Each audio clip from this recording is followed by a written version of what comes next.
Okay, so at a minimum, it's really important to maintain the water reservoirs in a Hemotherm device or any water-based device that's used in the operating room. Here in the US, the FDA has been very clear about safety precautions for any device incorporated in a cardiac operating room or any spot where implanted joints and or cardiac implant could be part of a use case. Monthly, at a minimum, water from the device needs to be removed from both sides, hot and cold, using the drain hose that comes with each device.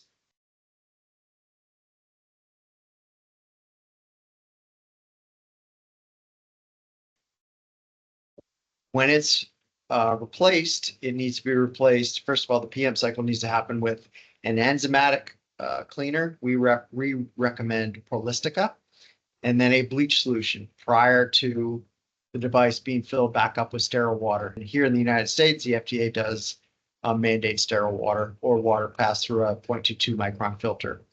But really important that that water is maintained, drained out, completely flushed with an enzymatic cleaner and then the bleach solution, and then refilled with the sterile water.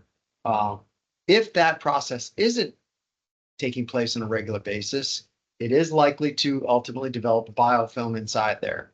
And anybody with an infection control background understands that once biofilm builds inside a device, a water-based system, the only way to do it, to get it removed, is with friction, meaning you'd have to take the device out, use your hands to physically scrub the biofilm off of the interior walls of the device, and then rebuild.